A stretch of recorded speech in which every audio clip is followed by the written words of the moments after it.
Pemirsa, semarak peringatan HUT ke-81 Kemerdekaan Republik Indonesia turut dirasakan siswa Sekolah Luar Biasa Negeri 2 Singaraja.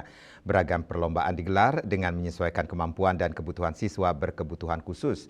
Tak sekadar menghadirkan keceriaan, kegiatan ini menjadi sarana mengasah kemampuan motorik dan sensorik sekaligus melatih kemandirian siswa.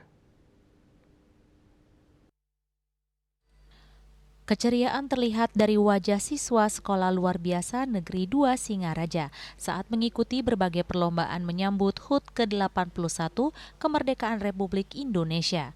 Meski sederhana, setiap perlombaan dirancang memiliki tujuan pembelajaran, khususnya untuk mengembangkan kemampuan siswa dalam menjalankan aktivitas sehari-hari. Sejumlah lomba bahkan berkaitan langsung dengan pembelajaran bina diri, seperti melipat pakaian, mengenakan pakaian sendiri, hingga aktivitas yang mendorong siswa mampu mengurus kebutuhan pribadinya secara mandiri. Guru tidak hanya menilai siapa yang menjadi pemenang, tetapi juga melihat proses dan kemampuan setiap siswa dalam mengikuti kegiatan.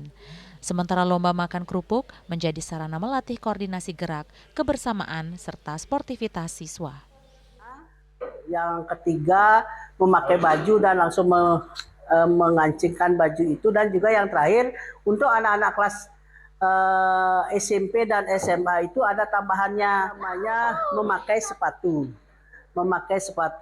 Nah, tujuan lomba yang kemarin itu untuk mengukur kemampuan anak dalam bina diri, terutama di dalam mengurus diri sendiri. Di samping untuk memupuk kebersamaan, sportivitas anak. Menurut pihak sekolah, setiap siswa memiliki kemampuan yang berbeda. Karena itu kegiatan dirancang agar seluruh siswa dapat berpartisipasi sesuai potensi masing-masing. Melalui suasana yang menyenangkan, siswa mendapatkan kesempatan untuk belajar sekaligus membangun kepercayaan diri. Bagi siswa SLB Negeri 2 Singaraja, semangat kemerdekaan tidak hanya diwujudkan melalui perlombaan, tetapi juga melalui proses belajar untuk semakin mandiri, percaya diri, dan mampu mengurus diri dalam kehidupan sehari-hari. Yasri Yuli, Bali TV.